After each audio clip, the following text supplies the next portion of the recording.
आज तक हमने 6.5 करोड़ लोगों को ये गुरु मंत्र बताया जिसका अभ्यास हमने किया, और जिन जिन ने भी अमल किया सारे कह रहे हैं जी 100% हमें नजारे आए, कहीं ना कहीं कब ना कभी दर्शन हुए।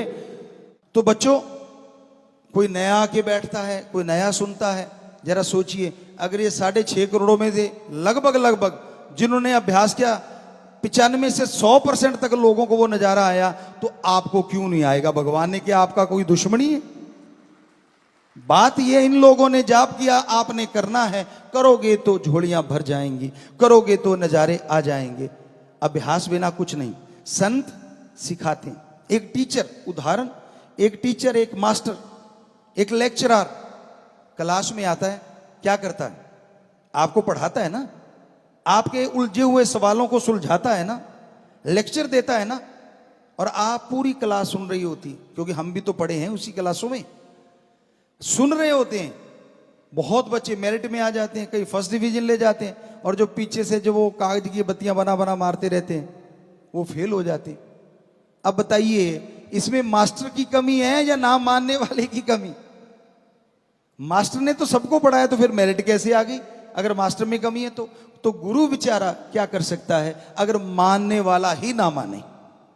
तो इसलिए संतों का काम बताना होता है, और कोई जादू नहीं करना होता। ऐसे वो तो जादूगर करते होते, पुराने टाइमों में गिली गिली अप्पा या ऐसा कुछ बोला करते थे, क्योंकि जादूगरों के खेल भी हमने देखे, समाज में रहे हैं तो देखा है, या शुर शर ऐसा कुछ करते होते हैं वो। तो वो हाथ की सफाई के लिए कि आप उधर देखिए, उधर से क्या आ रहा है, इतने में काम कर दिया, आप उधर देखते रह गए, उसने वो निकाल दिया जो जादू था। तो ये तो हमने तो देखे थे, पकड़ भी लेते थे, पर बोलते नहीं थे कि बेचारे का रोजगार है, आपा क्या लेना, बढ़िया सबका एंटरटेनमेंट हो रहा है। तो होती तो हाथ की सफाई, लेकिन इधर वो जादू नहीं है ना, कोई जादू टोना, ना कोई ऐसी बात। तरीका हम बताएंगे, जाप आपने करना है, गारंटी हमारी है, करोगे तो 100% रिजल्ट आएगा। आपने देखा सबके आया, तो आपके क्यों नहीं आएगा? इतना सी बात है।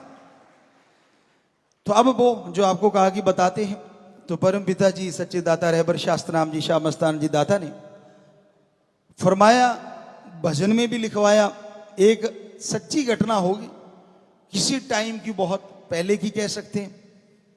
तो दोनों बाप बेटा जा रहे थे, और एक उनके पास सवारी के लिए खच्चर होती थी, घोड़े होते थे, गधा होता था, अपने अपनी हैसियत के अनुसार बेचारे ले, ऊंट होता था, कोई हाथी वाले भी होते थे। तो उनके पास गधा था, तो उन्होंने गधे से बड़ा प्यार था, तो दोनों ठीक थे, तंदुरुस्त थे, और चल पड़े कि चलो अपा बाजार से कोई बिजनेस व्यापार कुछ सामान लेके आना है, तो इस पे ला देंगे, तो बेचारे को उतनी देर आपा क्यों तकलीफ देनी है। पैदल लोग चल के पसंद करते थे, तभी तंदुरुस्त रहते थे। आजकल तो रसोई में भी टॉयलेट, मतलब बुरा ना मानना, साथ में अटैच होगी कि बनाते बनाते आ जाए तो करके फिर आ जाए, दूर जाना ही ना पड़े। आने का भी टाइम नहीं है, पता नहीं कब आ जाए, क्योंकि खाने का टाइम नहीं कब खा लें, तो आने का भी टाइम नहीं कब आ जाए, ये भी तो चक्कर है ना। पहले सारा कुछ टाइम के अनुसार होता था। तो वो पैदल चलना भी, आज आप किसी डॉक्टर से पूछ लो, जबरदस्त एक्सरसाइज है। कई आज स्पेशली चलते हैं, सुबह सुबह चलते हैं, और बहुत ही बढ़िया है। उसे कहते हैं मैं वॉकिंग पे जा रहा हूं, मतलब लोगों को थोड़ा कंपटीशन सा भी कर लेते, मैंने इतने कदम चले, तूने कितने चले, बढ़िया है ये कदम कंपटीशन, बढ़िया कर रहे हो तो अच्छा है, कोई बात नहीं। तो वो पैदल चल दिए कि चलो आते टाइम तो बेचारे पे बोझ लदने हैं, लाद के लाएंगे, चल के चलते हैं। अब वो पैदल जा रहे हैं, रास्ते में एक गांव आया, लोग हंसने लगे, कहते इन जैसा कोई मूर्ख होगा। कहते क्यों? अरे कहते यार दोनों पैदल जा रहे हैं, और ये सवारी इनके पास में, हैरानी की बात है। अब बाप थोड़ा मजबूत था, बेटा अभी यंग हो रहा था, तो बाप को लगा कि यार बेटे को बिठा देते। उसने बेटे को बिठा दिया, और खुद आगे उसकी वो रस्सा जो होता वो कंधे पे डाला और चल पड़ा। अब आगे कुछ लोग आए तो हंसने लगे, कहते मुस्टंडा है, हट्टा कट्टा हष्ट पुष्ट, गधे पे बैठा और अपने बाप को पैदल चला रखा है। वो कहता बापू आजा। बेटा आगे हो लिया, अब कंधे पे वो उसने डाल ली, और बाप बैठा। तो अगला गांव आया, वो हंसने लगे, कहते इसको शर्म नहीं आती है अधेड़ को, है अच्छा भला है, तंदुरुस्त है, छोटे से बच्चे को आगे चला रखा है। बाप कहता बेटा अब क्या करें? कहता तू भी आजा। बेटी को कहने लगा तू भी आजा, और तो कोई तरीका नहीं। बेटे ने पूछा क्या करें बापू? कहता तू भी आजा। अब दोनों चढ़ के अगला गांव आया, कहते ओ हो कितना बुरा जमाना आ गया। कहते क्यों? दूसरा पूछता क्यों, कहता वो सामने देखो बेचारा बोल नहीं सकता, इसलिए एक गधे पे दो बैठे जा रहे हैं।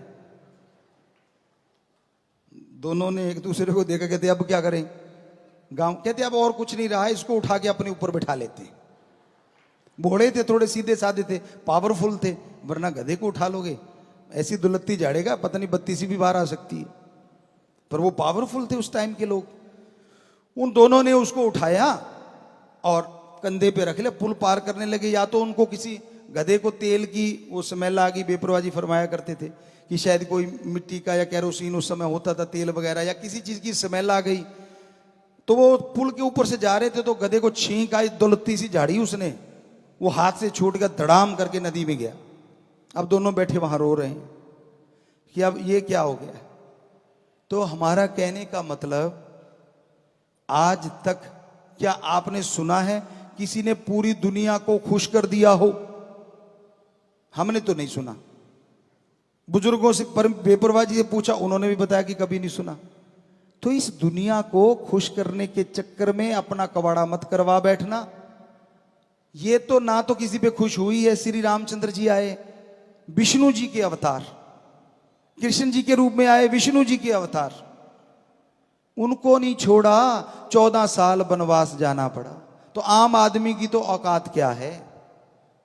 ये दुनिया नहीं किसी को छोड़ती, लेकिन अगर रास्ता सच्चा है, दृढ़ता से चलते जाओ, राम जी आपके साथ हैं, परमपिता परमात्मा आपके साथ। दुनिया से क्या लेना। अब संत का काम समाज को सुधारना है। आपको जन्म देने वाले मां बाप होंगे, वो आपके मां हैं, बाप हैं, लेकिन एज ए संत जो भगवान की औलाद है वो हमारी पहले औलाद है। और हमें दर्द है अपने बच्चों का जो नशे में मर रहे हैं। हमें दर्द है उन बच्चों का जिनके बच्चे चले गए, उनके मां बाप रो रहे हैं, तड़फ रहे हैं। हमें दर्द है अपने उन बच्चों का जो अपनी गंदी आदतों को सुधारना चाह रहे हैं लेकिन सुधार नहीं पा रहे। इसलिए संत इस धरती पे आते हैं और फिर वो राम का तरीका बताते हैं जिससे ये परेशानियों से मुक्ति मिल जाए और जिंदगी सफल हो जाए। और संतों का कोई मकसद नहीं होता इस धरती पे आने का, उनकी भी एक ड्यूटी होती है। तो इसलिए संत पीर फकीर कहीं भी कोई तकलीफ आती है पहले तड़फ उठते हैं, भगवान से प्रार्थना करते हैं, दुआ करते हैं। माने तो अरबों बार सजदा, ना माने तो भी अरबों बार सजदा, क्योंकि संत उसकी रजा में रहते हैं कि जो वो करता है गलत ना करता था, ना करता है, ना कभी करेगा। एक राजा और वजीर की बड़ी दोस्ती थी और दोनों इकट्ठे ही उस समय शिकार पे बड़ा जाया करते थे। राजा महाराजा, ये उनका एक शौक कह लो या पिछले जन्मों का कोई होगा लेना देना। तो शिकार पे जाते थे दोनों इकट्ठे और शिकार खेल के वापस आ जाते थे। तो एक दिन वो गए, राजा ने तीर चलाया, शिकार तो मर गया, लेकिन इधर से राजा का अंगूठा, जैसे उसका जो लास्ट तीर का होता है, जैसे वो हिस्सा गया तो अंगूठा कटा और फिर तंचा से अंगूठा टकराया, अंगूठा कट के नीचे गिर गया। तो राजा चीखा, वजीर कहने लगा जी क्या हुआ? कहता अंगूठा कट गया। कहते लो भाई मरम पट्टी करो, मरम पट्टी करो। राजा कहता यार आज बड़ा बुरा हुआ ना, वजीर भगवान को मानने वाला था। कहता नहीं नहीं, भगवान जो करता है वो अच्छा करता है। राजा तो फिर राजा है, चढ़ गया गुस्सा, मेरा अंगूठा कट गया और ये अच्छा दोस्त है जो कह रहा है भगवान करता है, अच्छा करता है। अजीब दोस्त है, काहे की दोस्ती? कहता डालो इसको काल कोठरी में। अब राजा का हुक्म कौन डाले, काल कोठरी में डाल दिया। 2-3 महीने गुजरे, राजा शिकार पे अकेला चला गया। साथी थे, फौज तो होती होगी, कुछ असैनिक थे, पर राजा का घोड़ा पावरफुल होता था। अब थोड़ा आंधी तूफान आया, घोड़े ने स्पीड पकड़ी, राजा ने भगाया, वो कहीं और ही निकल गया।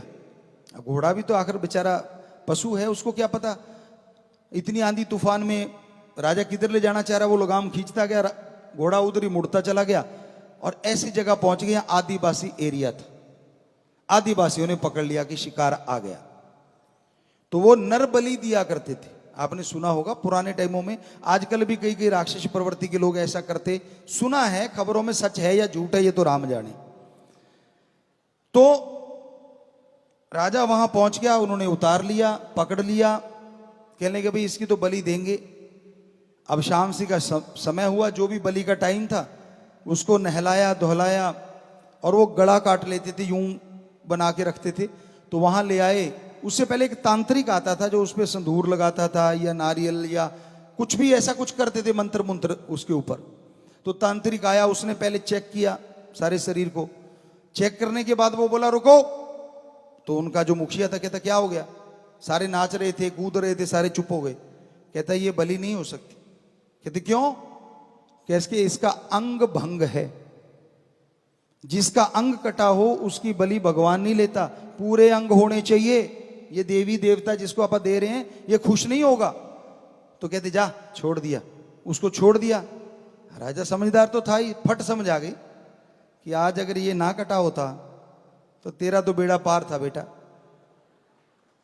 कहता यार, दोस्त की याद आ गई कि यार वो तो सही कह रहा था, मैं ही गलत था। तो भागा, घोड़ा दौड़ाया, पहुंच गया, रात को ही बाहर निकाल लिया। कहता बाहर निकालो।